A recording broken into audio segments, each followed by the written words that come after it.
E aí, meus queridos, tudo bem com vocês? Eu espero que sim, eu sou o Wagner, você tá no canal Tragicômico. Deixa aquele like pra fortalecer, porque hoje a gente vai assistir o novo vídeo do Thiago Brabo, do Brasão de Armas, falando sobre fascismo. Geralmente a gente assiste vídeos de, sei lá, comunistas, esquerdistas, tentando explicar fascismo, né? Então dessa vez, vamos dar uma olhada em alguém que provavelmente vai explicar do jeito certo. Eu ainda não assisti o vídeo, mas no trabalho do Thiago Brabo a gente confia, né? Então, bora apreciar esse maravilhoso conteúdo.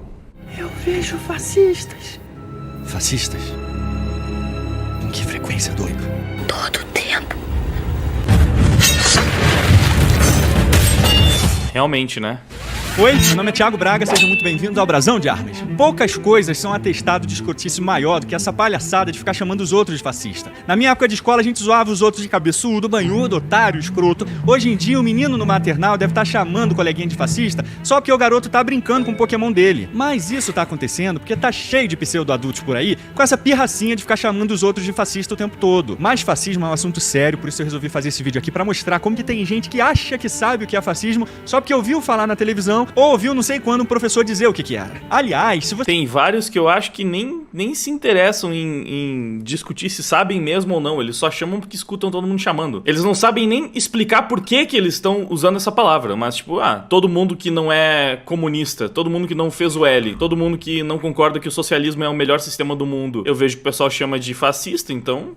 Acho que é isso, né? Fascista é a galera que não é do meu bonde. Então, todo mundo que tá discordando aí das minhas ideias revolucionárias é fascista, não é isso? Simples assim. Se remover a palavra fascismo ou fascista do vocabulário dos comunistas, dos esquerdistas em geral, mano, eles ficam mudos. Eles não sabem mais se comunicar. Enfim. Mas antes da gente partir pros maiores mitos do fascismo, vamos dar uma olhada nas nossas principais fontes de estudo aqui, ó. Começando com o nosso professor Stanley Payne, nesse clássico dos clássicos, A História do Fascismo, de 1914 a 1945. Esse livro é fantástico porque ele é o estudo mais completo de toda a história do fascismo, todos os desdobramentos que aconteceram não só na Europa, mas na América também. Então é uma leitura fundamental pra gente compreender todo esse processo histórico que foi cheio de anotação ali, do professor Payne, a gente tem outro super clássico aqui, ó.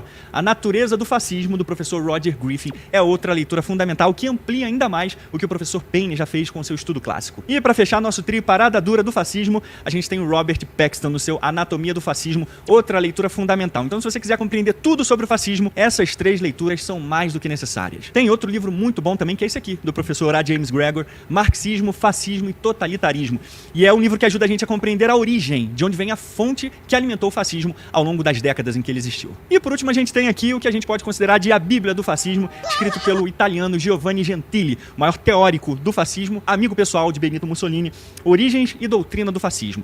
Então aqui, senhoras e senhores, além desses livros que são leituras fundamentais, a gente vai considerar vários outros livros e artigos também para ampliar ainda mais a nossa compreensão desse processo histórico tão importante quanto o fascismo. Então já vamos começar aqui com a definição rápida do que é fascismo. Talvez a definição mais usada e aceita na academia seja do professor Roger Griffin, aqui ó, logo no início do capítulo 2. O fascismo é um gênero de ideologia política cujo núcleo mítico em suas diversas permutações é uma forma palingenética de ultranacionalismo populista. É uma definição simples. Tá aí, ó. Vocês queriam saber? Já encerramos. O que é fascismo? Todo mundo entendeu, né? Essa aí foi tranquila.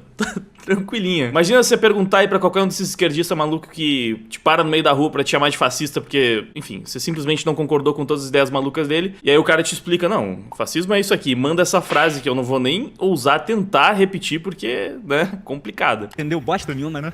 Relaxa que na primeira vez que eu li eu não entendi droga nenhuma também. Mas isso é pra você ver como que o fascismo é complexo até na sua definição. Mas vamos entender juntos aqui então. Em outras palavras, o fascismo é um conjunto de ideias políticas que giram em torno de um mito, que tem muitas interpretações e nuances próprias. E ele é palingenético, ou seja, o fascismo busca o renascimento completo do homem e da nação. E é ultranacionalista e populista porque estimula e manipula a participação popular nesse processo de elevação daquela nação sobre outras. E um apego exagerado a uma unidade cultural, social e civil exclusiva. Na verdade, existem várias interpretações só da definição do que é o fascismo. Se a gente pegar o professor Payne ou o professor Paxton, a gente vai ver suas próprias definições que podem ser semelhantes ao professor Griffin, mas essencialmente vão ser diferentes também, tendo suas características próprias de acordo com o autor. Então, só a definição do termo já mostra que quando o assunto é fascismo, nada é tão simples quanto fazem parecer. E daqui pra frente a coisa fica ainda mais complexa. Então prestem bastante atenção aqui em cada detalhe e explicação. E se for necessário, assistam mais de uma vez, porque é muito importante que vocês entendam toda a dinâmica dinâmica desse processo que foi tão terrível na história humana. E nesse vídeo aqui eu não vou falar sobre a história do fascismo, como ele surgiu, se desenvolveu, todos os detalhes que levaram à criação do fascismo.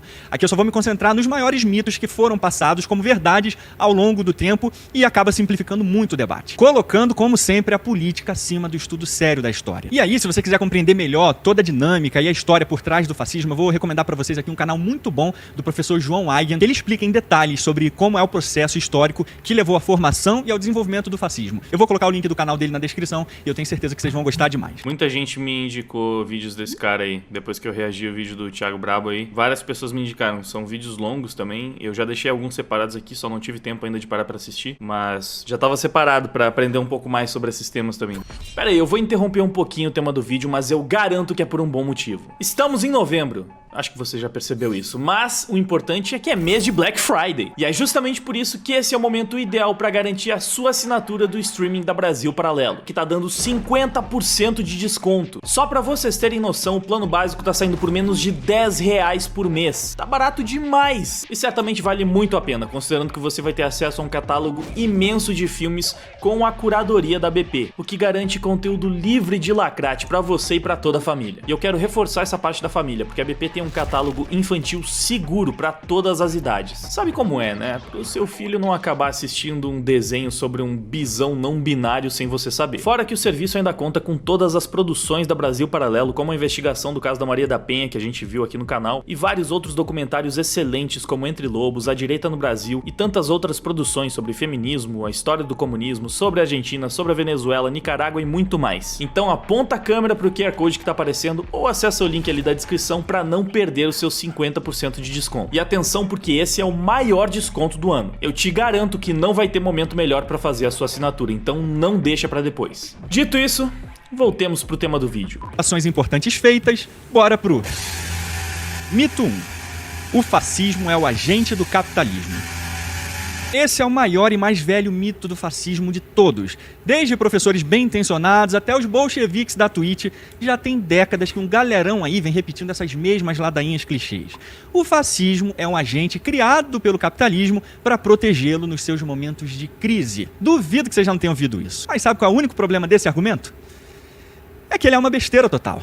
É porque já tem décadas que grandes especialistas no assunto têm rejeitado essa leitura simplória de um processo histórico tão complexo quanto o fascismo. Quem repete esse jargão de que o fascismo é um agente do capitalismo ainda deve estar vivendo lá na União Soviética, sonhando em pentear o bigodinho sujo de Stalin. Então vamos começar logo metendo o dedo na cara de alguns desses culpados por essa bagunça metodológica aqui. O professor Roger Griffin, aqui na sua obra Natureza do Fascismo, já começa seu livro mandando a real aqui na página 2, ó. Historicamente, se não moralmente, parte da culpa pela erosão do valor do léxico do fascismo deve ser colocado na porta dos teóricos marxistas.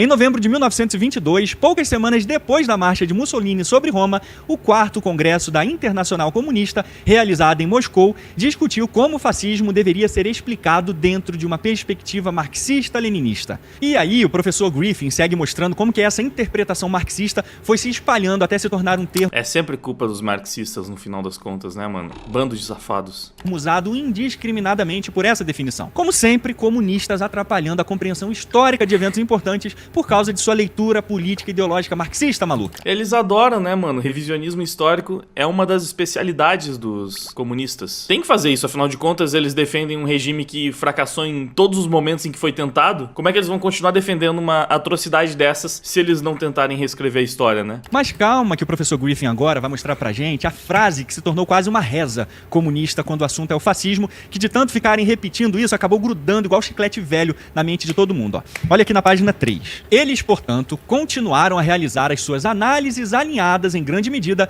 com a afirmação de Dimitrov do 7º Congresso do Comintern em 1935, que caracterizou o fascismo como a ditadura terrorista mais aberta, dos mais reacionários, mais chauvinistas e dos elementos mais imperialistas do capital financeiro. Essa oração aqui resume praticamente todo o mantra comunista sobre o fascismo e mostra a fonte de todos os mitos que vocês vão ver, inclusive, nesse vídeo aqui. A gente já viu o narigudo lá, mano. Eu esqueço o nome e confundo, porque, enfim. O que joga ioiô, Ian Neves. O Ian Neves já usou essa definição, praticamente com essas palavras, né? O fascismo é conservador, reacionário. O fascismo é chauvinista. Eles vão tentando adequar a definição pra justificar o fato de utilizarem ela como uma ofensa política, né? Para que a gente entender onde começou a confusão no estudo do fascismo e por que tanta gente fala tanta merda por aí, vamos para a obra do professor Stanley Payne, que é um super clássico, A História do Fascismo, de 1914 a 1945. E aqui a gente vai entender melhor essa falácia primordial do fascismo como agente do capitalismo. Aqui na página 168, no capítulo Nacional Socialismo Alemão, o professor Payne explica uns detalhes bem interessantes sobre a ajuda que Hitler teve dos burgueses capitalistas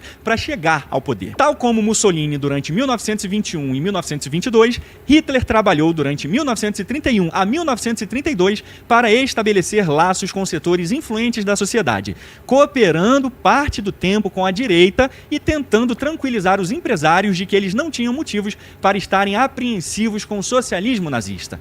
No entanto, apesar da massiva propaganda esquerdista de que Hitler era o agente pago do capitalismo, Hitler obteve apenas recursos financeiros limitados de grandes empresas. Embora houvesse um apoio considerável a Hitler entre os pequenos industriais, a maioria dos setores das grandes empresas ia consistentemente contra permitir que ele formasse um governo. O Partido Nazista foi principalmente financiado pelos seus próprios membros. Parece que os capitalistas burgueses alemães não estavam muito afim que Hitler salvasse eles não, né? Só que agora, na página 190, o professor Payne concorda com o professor Griffin sobre essa bagunça marxista em forçar a ideia de que o fascismo era o agente do capitalismo. Olha como ele não deixa dúvidas aqui, ó. Muito foi feito por comentaristas marxistas durante a década de 1930 e por quase meio século depois sobre a alegada dominação capitalista da economia alemã sob o nacionalsocialismo, quando a verdade da questão era mais praticamente o oposto. É importante distinguir entre benefícios contingentes que os capitalistas desfrutaram por causa do domínio nazista e da verdadeira identidade de interesses entre a indústria e o regime nazista. E aí o professor Payne referencia aqui o economista britânico Alan Milward, no seu ensaio Fascismo e a Economia, na página 399, onde ele diz que os novos governos fascistas não preservaram o sistema capitalista, eles mudaram as regras do jogo de modo que um novo sistema estava emergindo. Ele acrescenta: é esta insistência final na revolução a todo custo, a recusa total de compromisso, o fato de que Hitler, em seu testamento final, colocou mais ênfase em o extermínio dos judeus, que faz os historiadores se perguntarem se o que houve não é uma incompatibilidade fundamental entre a perspectiva fascista e as aspirações das grandes empresas. Pois é, olha só que curioso aqui, né? Hitler queria preservar o capitalismo na Alemanha, mas exterminou os grandes capitalistas da Alemanha? Algo de errado não está certo na cabecinha de alguns marxistas por aí, hein? Mas calma, que agora no parágrafo seguinte o professor Payne conclui sem deixar dúvida nenhuma sobre esse assunto. Assim, é duvidoso que um triunfo final de Hitler teria salvado o capitalismo alemão, no sentido convencional de tal frase. O capitalismo alemão gozava de muito mais autonomia sob a democracia liberal, tanto antes como depois de Hitler. O que, em última análise, salvou o capitalismo alemão foi a derrota do Partido Nacional Socialista no Ocidente pelas potências capitalistas anglo-americanas e pela incorporação da Alemanha Ocidental na esfera ocidental durante a Guerra Fria. E você já deve ter ouvido muito falar daquele argumento xoxo de que Hitler privatizou muitas empresas alemãs e que, portanto, essa é a prova definitiva de como ele estava ao serviço do capitalismo. A comunada gosta. Mas é mentira. Uma pesquisa um pouco mais profunda enterra esse argumento bobinho. Hitler usava todos os recursos à sua disposição para atingir seus fins revolucionários nacional-socialistas na Alemanha, inclusive se aproveitar do capitalismo para isso. O fascismo é absolutamente revolucionário, né, mano? Todo o processo é revolucionário. Eu já vi documentário também, já até trouxe pro canal alguns vídeos mostrando que a teoria, a ideologia que serviu de base pro fascismo italiano, principalmente, foi o socialismo. Como é que era o nome? Era Margherita, alguma coisa assim o nome, a mulher por trás do fascismo, né, que auxiliou Mussolini durante todo o processo, especialmente do ponto de vista teórico. Ela sempre foi uma revolucionária de esquerda. E o Hitler também, né, tipo, é o nacional-socialismo da Alemanha. Uma das grandes diferenças entre a visão socialista do Hitler, que ele colocou em prática na Alemanha, para a visão, sei lá, da União Soviética, é que a União Soviética era internacional socialista, né, e o Hitler defendia o nacional-socialismo, além de aplicar, obviamente, né, a questão da pureza racial, também muito pela visão ultranacionalista dele, né? Aí meio chauvinista, como eles falam. Mas que porra é essa? Putz, estou lascado. Isso que o professor Griffin mostra pra gente que esse papinho bobo de que o fascismo era uma ferramenta do capitalismo não cola mais. Mas vamos de novo ver aqui no seu livro A Natureza do Fascismo, na página 4, o que ele tem a dizer sobre isso. A tendência de reduzir o fascismo a uma forma agressiva de capitalismo sempre se espreita quando os marxistas abordam o assunto. Ao assumir que o fascismo é uma força essencialmente antiproletária, eles minimizam seu antagonismo ao ethos da economia laissez-faire, materialismo consumista e a burguesia, e são incapazes de levar a sério a sua posição de serem a negação do liberalismo do século XIX, e não a sua perpetuação sob uma roupagem diferente. Mais seriamente, eles estão relutantes em conceder-lhe qualquer impulso revolucionário autônomo como uma nova força ideológica. E na página 47 e 48, o professor enterra de vez essa falácia ideológica simplista desses marxistas comunistas. Quando os marxistas afirmam que o fascismo é reacionário, eles estão argumentando, de uma forma ou de outra, que ele é uma contra-revolução para preservar os interesses instalados das classes dominantes, monarquia, igreja, proprietários de terras e a burguesia contra sua destruição por forças revolucionárias genuínas. Isso, mais uma vez, revela uma incapacidade por parte de alguns estudiosos em aceitar que alguns dos seus idealistas estavam, e ainda estão, genuinamente à procura de uma alternativa para o liberalismo, comunismo, conservadorismo e capitalismo como fórmula para resolver os problemas da era moderna. O fascismo, na prática, conspirou com elites dominantes tradicionais, a fim de ganhar e manter o poder, deixando as estruturas capitalistas substancialmente intactas. No entanto, ao nível da intenção ideológica, tanto o fascismo como o nazismo visavam coordenar todas as energias da nação, incluindo os conservadores e capitalistas, num tipo de sociedade radicalmente nova, caracterizada por novas estruturas políticas, econômicas e culturais e por um novo ethos, e avançou na direção de executar isso em alguma medida. Pois é, tipo, como é que poderia ser uma sociedade super livre e capitalista, uma vez que eles defendiam o controle total do Estado, né? Eles mantinham a estrutura capitalista funcionando, mas eles queriam ter um controle total dessas estruturas, né? As medidas abrangentes que eles se comprometeram a alcançar em tais níveis indicam que o seu fascismo foi um movimento revolucionário em sua própria causa. Mano, é claro que foi revolucionário, né? Tem como negar? Eles tomaram o poder através de revoluções, tanto na Itália quanto na Alemanha. E ainda sobre esse lance das privatizações de Hitler, eu recomendo muito para vocês um artigo seminal do professor Peter Temin, publicado pela revista The Economic History Review, Planos Econômicos Nazi e Soviéticos dos anos 30, onde ele faz um estudo comparativo entre as políticas econômicas da Alemanha nazista e a União Soviética, e como os dois regimes têm tantas características em comum, ao ponto do professor deixar claro que os nacionais socialistas alemães eram socialistas em prática e no nome também. Ele já começa mostrando na primeira página do seu artigo como mesmo uma análise superficial pode perceber a reverberação entre o plano quinquenal soviético e o plano quadrienal nazista. E aqui na página 576 ele aborda essa questão da propriedade privada na Alemanha e como ela funcionava de fato. O Estado não possuía indústria na Alemanha. Consequentemente, precisava de um instrumento jurídico para implementar o plano. Os nazis assinaram contratos de longo prazo com grupos industriais para comprar a sua produção a preços fixos. Esses contratos eram nominalmente contratos que expressavam acordo entre as duas partes, mas eles eram decididamente desiguais. Os nazistas viam a propriedade privada como condicional ao seu uso, e não como um direito fundamental. Se a propriedade não estivesse sendo usada para promover os objetivos nazistas,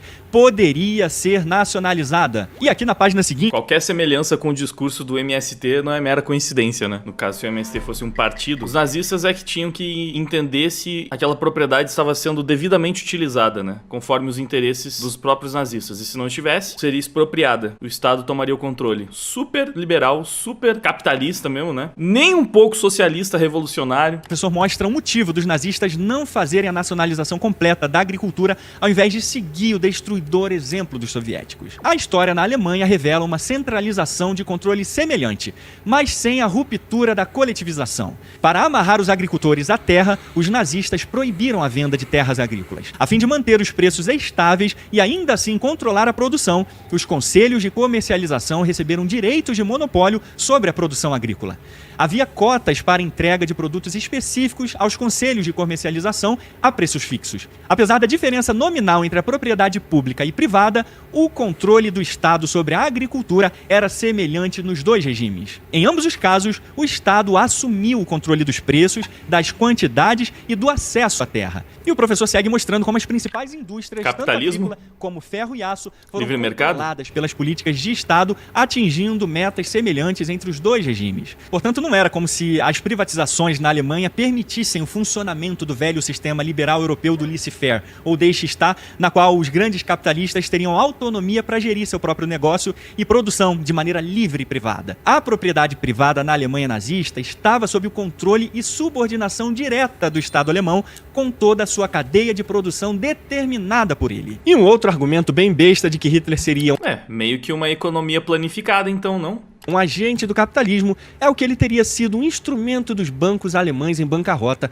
para tirá-los da crise de 1931 e 1932. Mas a intervenção de Hitler e do Partido Nazista nos bancos fez justamente o oposto: se aproveitar da fragilidade financeira dos bancos e torná-los ferramentas do Estado nazista e não do capital financeiro. Com a recuperação econômica, os bancos estariam sob grande controle nazista e não dos burgueses capitalistas. Olha como o professor Payne explica isso aqui bem direitinho na página 188. Na verdade, nenhum modelo completamente coerente de economia política foi alguma vez introduzido na Alemanha nazista. A posição básica de Hitler era que o nacionalsocialismo significou a subordinação da economia ao interesse nacional, o bem comum antes do bem individual, segundo um dos slogans nazistas mais amplamente divulgados. Hitler às vezes se vangloriava que ele não tinha necessidade de nacionalizar a economia, uma vez que havia... Engraçado que, assim, os slogans que eles pegam, tipo assim, o trabalho dignifica o homem, tem alguma parada dessas, né? Que parece que tinha alguma coisa sobre o trabalho dignificar num desses campos de concentração, Auschwitz, alguma coisa assim. Esse slogan eles pegam pra falar, quem tá falando isso? Quem fala que o trabalho dignifica o homem tá sendo bigodista, né? Tá pegando o slogan nazista. Agora, falar que o bem comum precisa estar acima, né? Vem antes do bem individual, aí não é nazista. É sempre selecionando só os pontos que são interessantes pra narrativa. Nacionalizado toda a população. A partir de 1936, especialmente, a tendência foi firmemente no sentido de uma maior participação estatal, regulação e controle, uma rede de uma economia forçada ou de compulsão. Isso não assumiu a forma direta de propriedade estatal, mas sim a subordinação sistemática de todos os setores da economia através de controles, regulamentação, tributação rigorosa, contratos e alocação. Durante a primeira fase do regime, grupos de pressão nacionais, associações de empresários e indústria foram desmembradas para serem substituídas por áreas territoriais e funcionais e grupos administrativos regulamentados pelo Estado. A cartelização acelerada que se seguiu também foi conduzida em conformidade com as diretrizes governamentais, devido à ampla intervenção governamental para resgatar bancos que estavam falindo durante 1931 e 32, uma grande parte do capital dos bancos alemães já pertencia ao Estado. A guerra acentuou essas tendências no que poderia muito bem ser denominado socialismo militar, como qualquer outra coisa. Cara, o que isso tem a ver com direita? Pelo menos com o entendimento de direita contemporâneo. Quem que se denomina de direita hoje em dia concorda com uma linha disso aqui? Isso aqui é o plano de governo que a pessoa defende. Você vai encontrar muito esquerdista concordando com cada vírgula do que tá sendo dito aqui do planejamento dos nazistas. Que direitista que é a favor desse tipo de coisa, mano? Basicamente o Estado controlando a porra toda. Inclusive os bancos, né? O interesse dos bancos aí. A gente conhece muito bem um político de esquerda que vive criticando os bancos, mas que justamente durante o seu mandato é que os bancos fizeram mais dinheiro e que muitas das medidas acabaram sendo de interesse direto dos bancários. O discurso é, não, somos contra os bancos, mas na prática... A continuação dos controles da Primeira Guerra Mundial e dos conceitos de longa data da Planwirtschaft. A propaganda nazista algumas vezes apresentava essa amálgama como o Estado socialista mais moderno do mundo. E agora eu vou mostrar para vocês uma evidência primária de como o principal partido alemão do pós-Segunda Guerra já denunciava justamente esse controle estatal que havia na era nazista e alertava o povo para que votassem contra as sombras dessa economia compulsória, a Zwangswirtschaft, que tinha sua equivalência na Alemanha Oriental. Observe atentamente esse panfleto do Partido União Democrata Cristã, que foi o principal partido que governou a Alemanha Ocidental até a sua unificação. O título do panfleto é Na Encruzilhada da Economia, e o panfleto mostra uma ilustração em forma de X, dando apenas duas alternativas ao povo alemão a partir daquele momento. A linha branca, que representava a melhor opção para o povo, que significava reconstrução e trabalho. E a linha preta, obscura, que mostrava burocracia e o controle estatal, ou a Zwangswirtschaft, que representava a postura usada por Hitler e pelo nazismo. Em outras palavras, mesmo após a guerra e a morte de Hitler, a Alemanha Ocidental continuava sob a sombra do controle estatal e não do liberalismo econômico do início do século.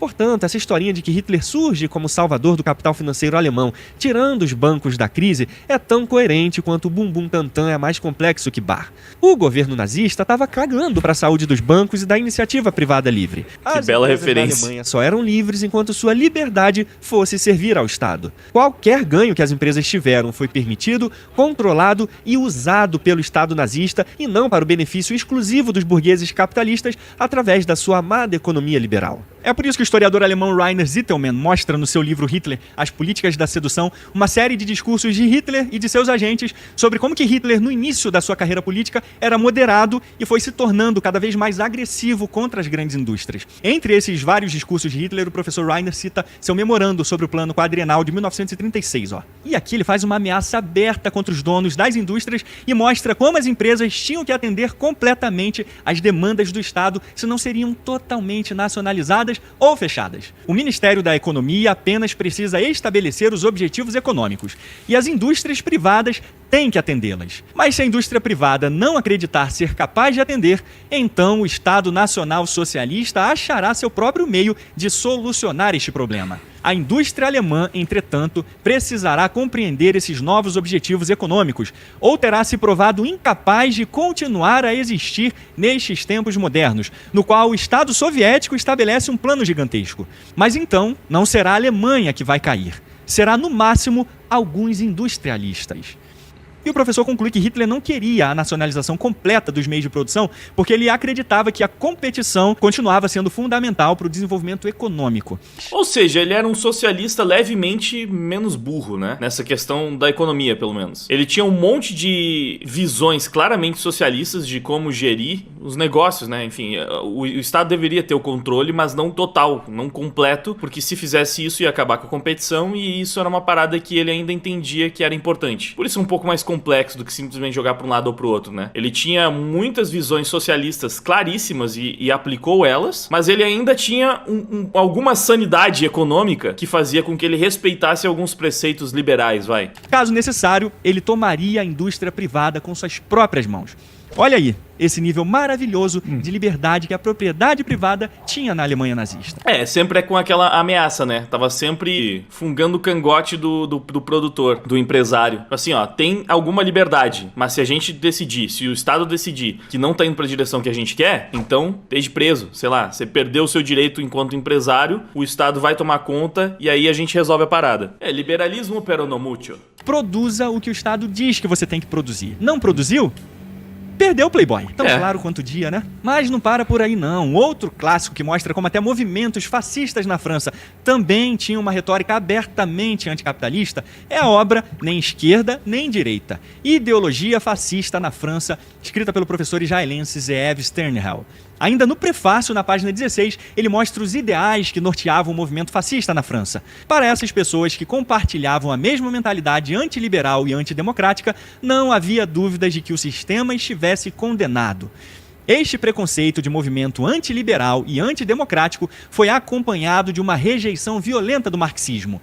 Antimarxismo, anticapitalismo e antiliberalismo eram o denominador comum de todas essas diferentes variantes da revolta e foram uma expressão adequada de sua existência, nomeadamente a rejeição do materialismo.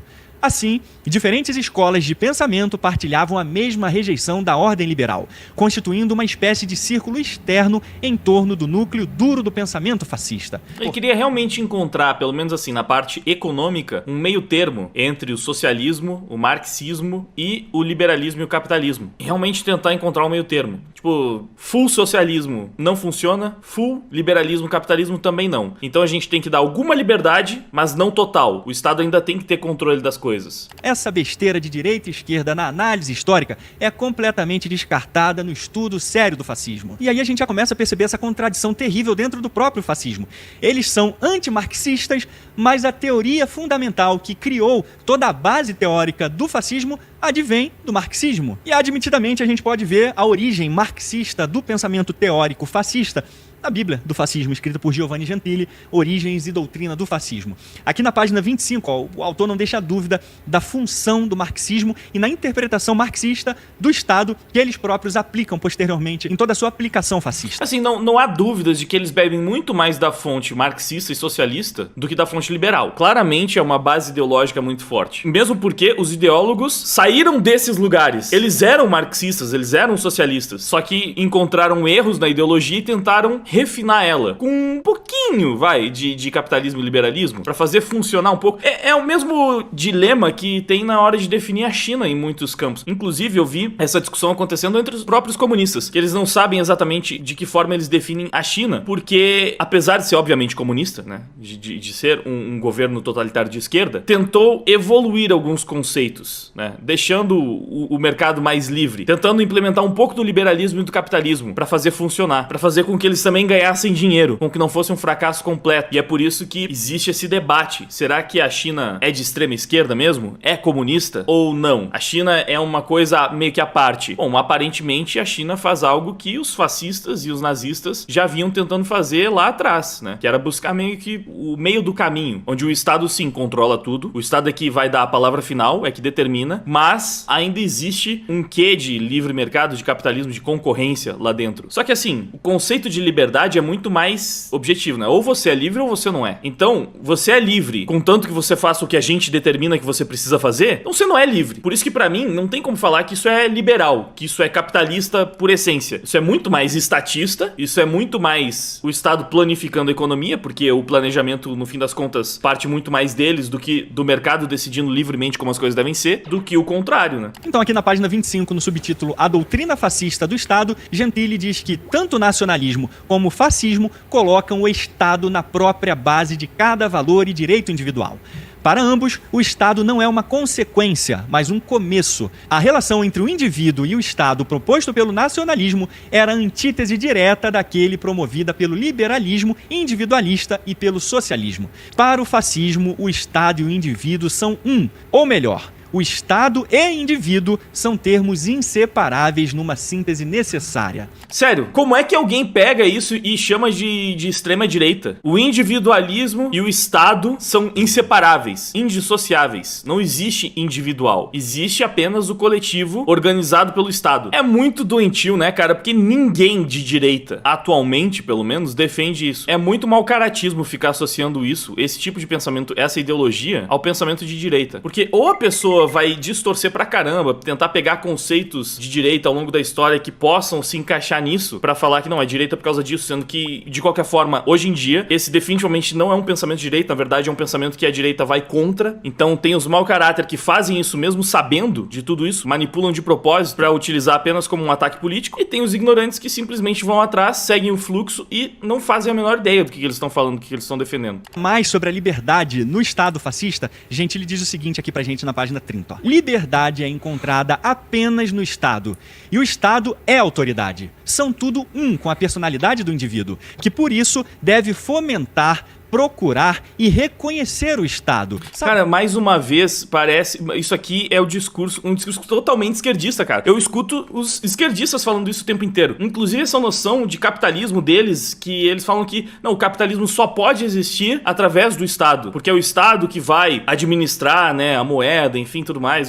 Eles têm essa visão de que o Estado é que gera o capitalismo. Definitivamente eles não usam a mesma definição de capitalismo que os libertários utilizam, por exemplo, que é um sistema de trocas voluntárias e que não depende do Estado de forma alguma. Sério, é um discurso totalmente de esquerda pra mim. E na página 31 ele diz que o mérito do fascismo foi ter combatido e se oposto corajosa e vigorosamente aos preconceitos do liberalismo contemporâneo, por afirmar que a liberdade proposta pelo liberalismo não serve nem ao povo nem ao indivíduo. A autoridade do Estado não é sujeita a negociação ou compromisso, ou a dividir seu terreno com outros princípios morais ou religiosos que possam interferir na consciência. A autoridade do Estado tem força e é a verdadeira autoridade se, dentro da consciência, é totalmente incondicional. Se ouvindo essas palavras aqui você lembrou de Marx, Lenin e Stalin, você não tá maluco não.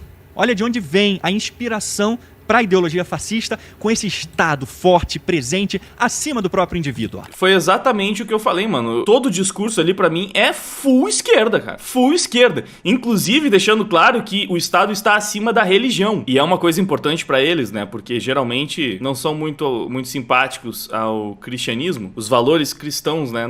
Essa parada muito conservadora pra cabeça deles. Não, o Estado está acima disso. O que tem de direita nesse discurso, mano? Na página 33, no capítulo A Filosofia do Fascismo, Gentili diz o seguinte: o fascista concebe filosofia como filosofia da prática, praxis. Esse conceito foi o produto de certas inspirações marxistas e sorelianas.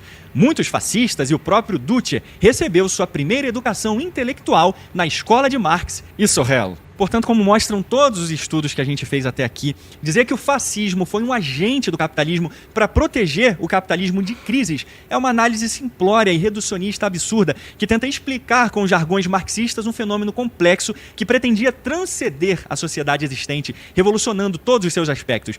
Nas palavras do próprio professor Roger Griffin, no tipo radicalmente novo de sociedade, caracterizada por novas estruturas políticas, econômicas e culturais, por um novo ethos. E quem é? Qual é o grupo político que tem essa visão de que a sociedade precisa ser mudada radicalmente? A gente precisa de uma revolução para justamente acabar com o sistema vigente e implementar um sistema completamente novo. Porque o sistema que tá aí atualmente é uma porcaria, não funciona, a gente tem que destruir e reconstruir algo completamente novo que ainda não foi feito, mas que através da revolução vai de fato trazer um avanço social. De quem é essa visão, mano? Ah, pelo amor de Deus, velho. Como esse relacionamento entre Estado e propriedade privada era extremamente complexo e ambíguo na Alemanha nazista, eu vou mostrar para vocês uma outra obra de referência primordial escrita pelo professor Ian Kershaw, chamada A Ditadura Nazista, Problemas e Perspectivas de Interpretação. O professor diz aqui no capítulo 3, Políticas e Economia no Estado Nazista. O extermínio dos judeus foi, portanto, em última análise,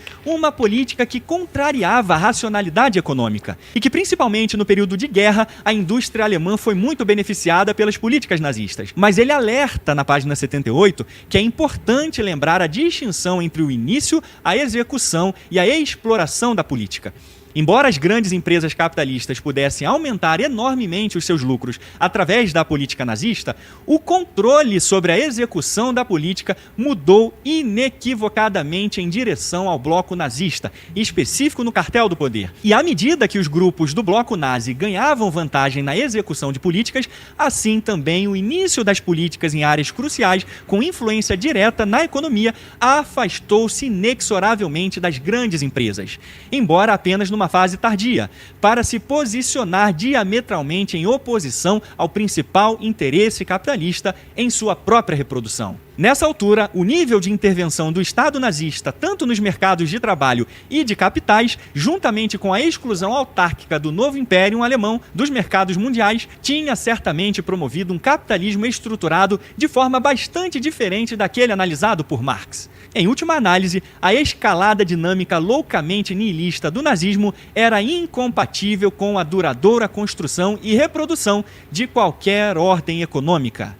E um outro artigo excelente ajuda a gente a entender que Hitler não preservou a economia de mercado na Alemanha. O artigo Papel da Propriedade Privada na Economia Nazista, o Caso das Indústrias, publicado na revista The Journal of Economic History, escrito pelos alemães Christopher Buchheim e Jonas Scherner. Assim como o professor Kershaw, eles mostram como as indústrias mantiveram certa autonomia, mas sob a tutela do Estado nazista para otimizar os resultados para o governo. Olha como aqui na página 394 eles mostram que esse argumento de que capitalismo e fascismo foram feitos um para o outro é coisa de quem sonha que vive na União Soviética penteando o bigodinho de Stalin. Hoje, há poucas dúvidas de que a afirmação que a indústria era uma igual aliada do partido na determinação do destino da Alemanha durante o período nazista não foi bem fundamentada. Neste sentido, a política certamente tomou primazia sobre a economia. No entanto, isso não significa necessariamente que a propriedade privada das empresas não tivesse qualquer significado, pois, apesar da extensa atividade regulatória graças a uma administração pública intervencionista intervencionista, as empresas preservaram um bom acordo de autonomia mesmo sob o regime nazista. E na página 411 eles concluem: portanto, uma forma de caracterizar a economia alemã do Terceiro Reich de forma mais realista provavelmente seria economia de Estado de propriedade privada, ao invés de usar o termo mercado. É muito contraintuitivo, né? Economia de Estado de propriedade privada. Mas é porque era realmente essa fusão esquisita, onde, beleza, era propriedade privada, mas era do Estado também. Em última instância, o Estado é que ia determinar o que aquela propriedade privada deveria estar fazendo. E se não cumprisse com os desejos, os anseios do Estado, eles seriam expropriados. Ou seja, muito mais estatista do que liberal, né? Entre Estado e indústria no período nazista pode, portanto, ser melhor interpretada como uma parceria temporária onde o Estado era o principal e a indústria o agente. No entanto, o agente não só, como sempre, estava de olho em seus próprios interesses, mas ativamente preparado para ser o próprio principal no futuro.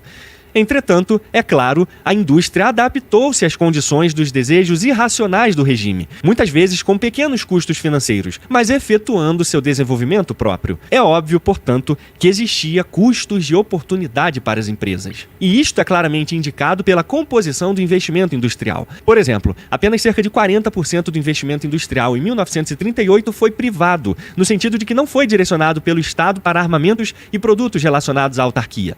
Embora o lucro tenha superado em 4 vezes o de 1928, o investimento das empresas foi muito mais baixo, atingindo no máximo 2/3 comparado com o mesmo ano. Portanto, esse estudo mais uma vez mostra que o fascismo não foi o agente a serviço do capitalismo. Ao contrário, o fascismo colocou o capitalismo a seu serviço. Por isso, os autores que estudamos... Essa frase é boa, né? Os nazistas não serviram ao capitalismo. Os nazistas colocaram o capitalismo a seu serviço. É exatamente isso. Beleza, façam seu trabalho aí, produzam aí, contanto que vocês atendam os nossos interesses. É exatamente isso. É uma síntese maravilhosa de tudo que a gente viu. Nova dinâmica social e econômica surgia dessa relação.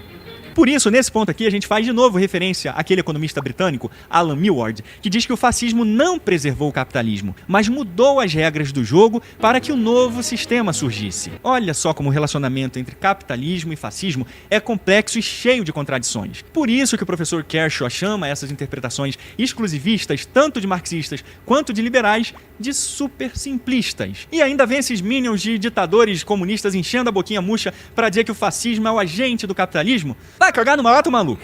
Tô com a cara quente, tem que me acalmar.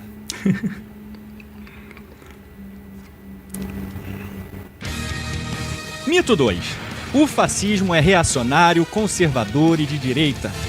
De novo a gente entra nesse papinho bobo de ficar taxando o fascismo de direita, esquerda, atrapalhando a compreensão histórica de um movimento tão complexo quanto o fascismo. Mas até agora você já deve ter percebido que só o mito 1 já seria suficiente para quebrar esse mito 2 de cara, né? Mas tudo bem, né? Como política para algumas pessoas é uma religião, vamos estudar com quem não tá preocupado com política, mas sim com um estudo histórico sério. Mas primeiro vamos lembrar de onde vem toda essa fonte de merda falada sobre esse assunto. Marxismo. Eu vou citar de novo para vocês aqui o professor... Para variar, né? Enfim, aqui no seu livro, A Natureza do Fascismo, na página 2.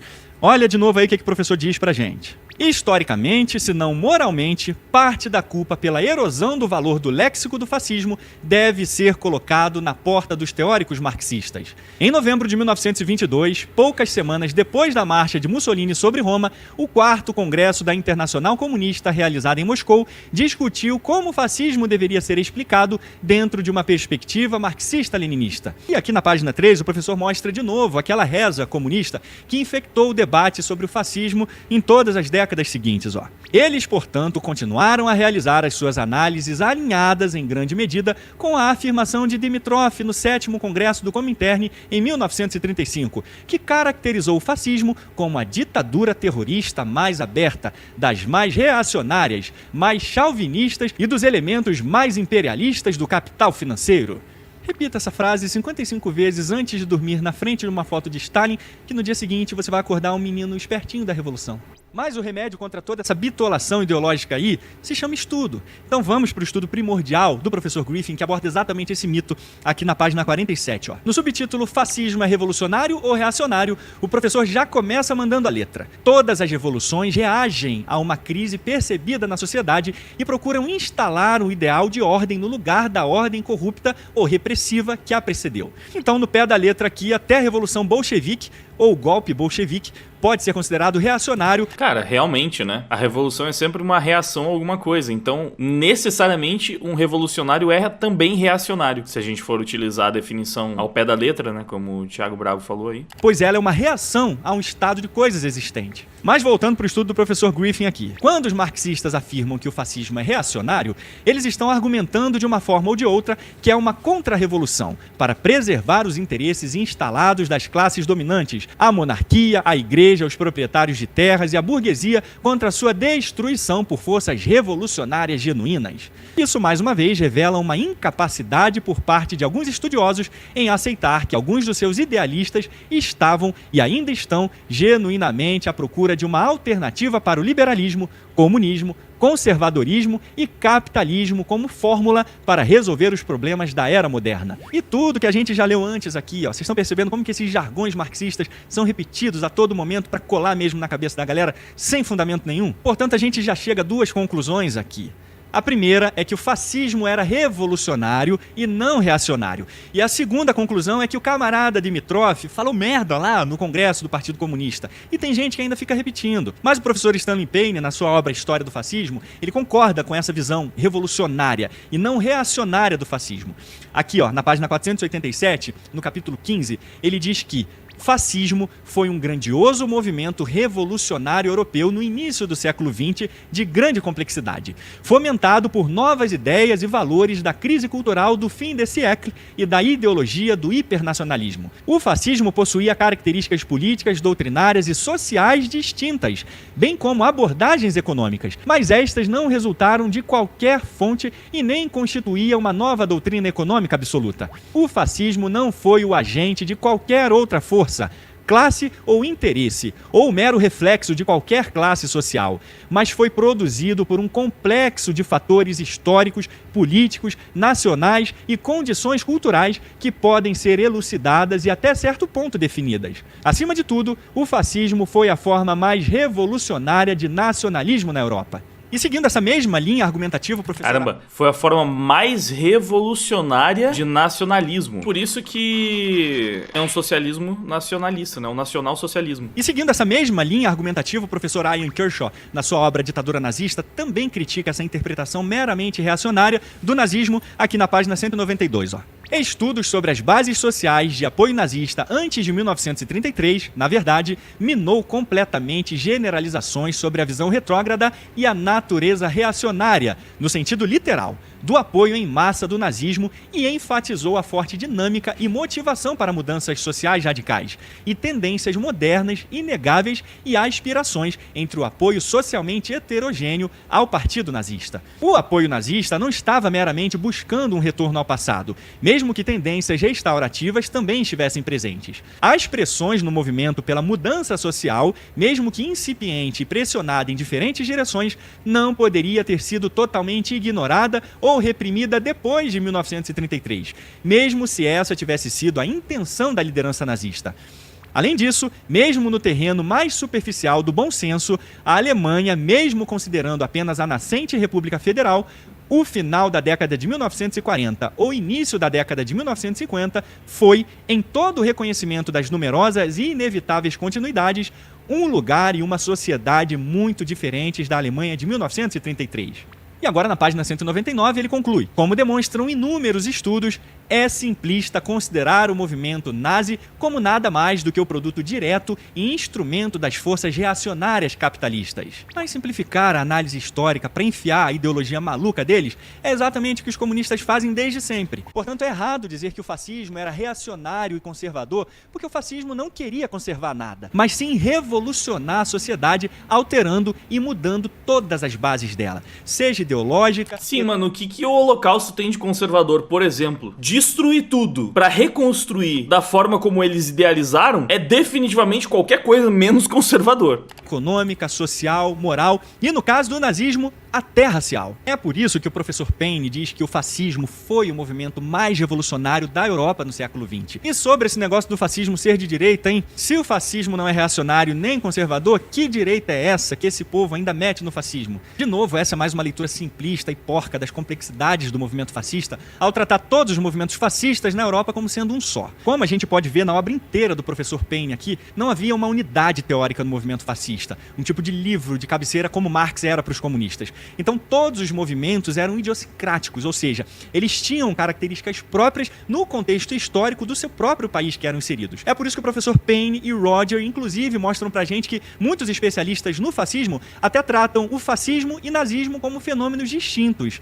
O fascismo é italiano e o nazismo não é fascismo. É um movimento próprio, como o próprio Mussolini dizia. O fascismo não era para exportação. Mas vamos ver aqui o que esses especialistas... Eram movimentos com muitas semelhanças, né? E com muitas inspirações uns dos outros. Inclusive Getúlio Vargas se inspirava muito no fascismo italiano para as medidas que ele adotava aqui no Brasil. Ou Franco, na Espanha. Mas, obviamente, todos tinham as suas peculiaridades. Existem grandes diferenças entre o fascismo alemão e o fascismo italiano. Então faz todo sentido também separar nazismo e fascismo. Assim como também existiam grandes diferenças no que acontecia aqui no Brasil ou na Espanha. Um estudo da história e não com política vazia tem a dizer sobre isso. Começando com o professor Payne aqui, na História do Fascismo, na página 8 ele diz que o fascismo rejeitou muitos valores estabelecidos, sejam de esquerda, direita ou centro, e estava disposto a se envolver em atos de destruição em massa, às vezes envolvendo o mais horrível assassinato em massa, como destruição criativa para inaugurar uma nova utopia em sua criação, assim como os comunistas assassinaram milhões em nome de uma utopia igualitária.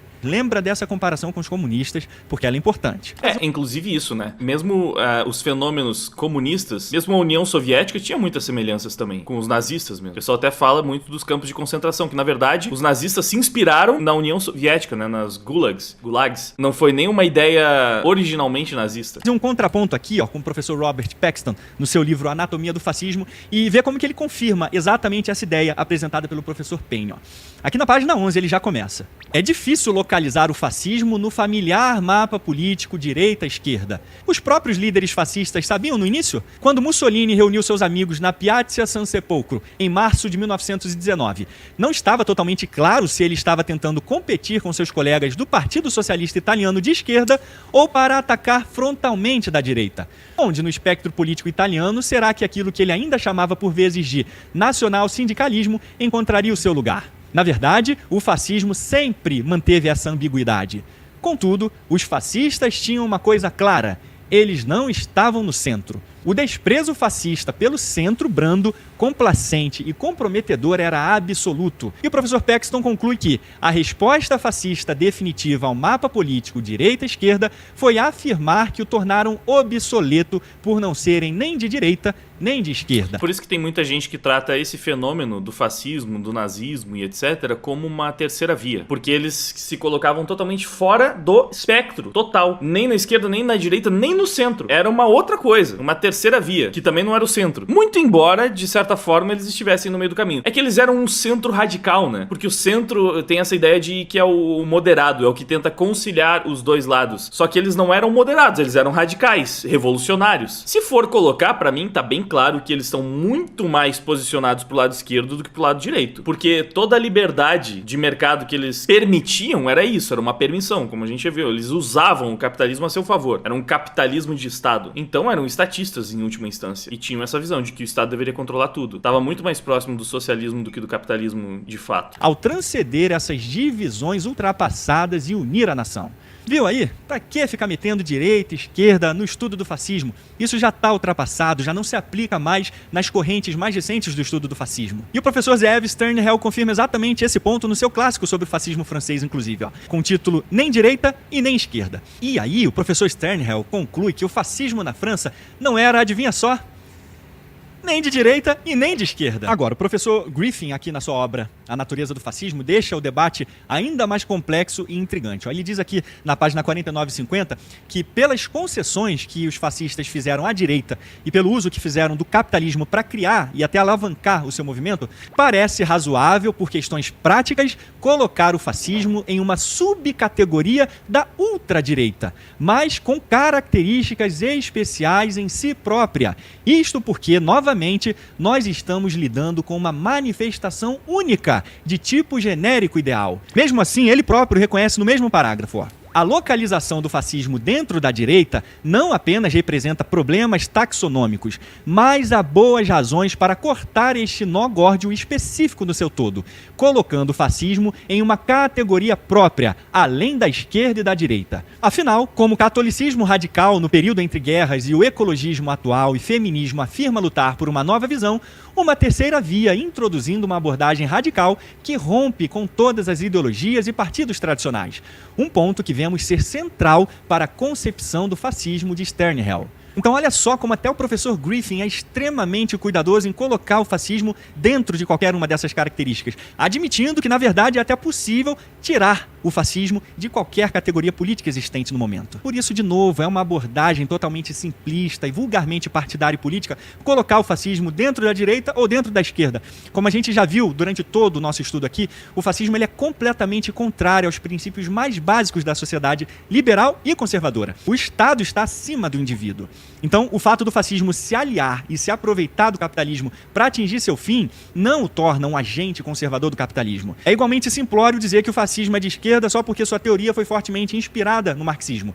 E a violência e práticas comunistas foram decisivas na perpetração de muitas dessas políticas repressivas e assassinas do fascismo. Mas não dá pra negar que muitos valores fascistas são defendidos até hoje pela esquerda. Por exemplo, a própria CLT, que foi inspirada na Carta del Lavoro lá do Mussolini e foi aplicada aqui, foi implementada aqui pelo Getúlio Vargas. É uma medida literalmente fascista, né? Foi criada pelos fascistas mesmo, inspirada diretamente nesse modelo, importada aqui pro Brasil e defendida especialmente pelos esquerdistas ainda hoje, porque eles diziam, né, defender os trabalhadores, o interesse dos trabalhadores. Assim, se pegar a base do pensamento dessa estrutura social e apresentar para um esquerdista padrão e para um direitista padrão hoje em dia e perguntar, ó, você gostaria que a sociedade fosse assim? Fosse caminhar para essa direção? Bem provável que os esquerdistas concordariam muito mais com aquele modelo de sociedade, o Estado controlando tudo, o Estado é que vai definir se uma empresa privada está ou não cumprindo a sua função social, com os direitos trabalhistas assegurados. Os esquerdistas vão defender muito mais essas ideias do que os direitistas. Mas, claro, ainda existiam alguns elementos ali que deixavam tudo mais difuso, né? Não era tão claro. Como eu falei, é um fenômeno parecido com o que a gente tem hoje da China, onde é difícil de determinar com precisão o que a China é, porque ao mesmo tempo em que ela é, obviamente, comunista e totalitária, também é uma nação ultracapitalista, né? Enfim, vamos seguir para a conclusão aqui do Thiago. E aqui eu recomendo, inclusive, o meu vídeo sobre os maiores mitos da Revolução Russa, para você entender justamente... É um outro vídeo que o pessoal me pediu muito para assistir. Não sei, o que vocês acham? Deveria fazer um react desse vídeo aqui também? Digam aí nos comentários. Marxista, leninista, nas políticas repressivas e violentas do fascismo. Portanto, não há consenso acadêmico quando o assunto é fascismo. Muito pelo contrário, a gente está longe de qualquer consenso. É como o professor Kershaw admite aqui, ó, na página 38. Apesar dos avanços consideráveis do desenvolvimento de tipologias sofisticadas de movimentos fascistas, não há perspectiva em vista de qualquer teoria do fascismo que possa ganhar aprovação universal.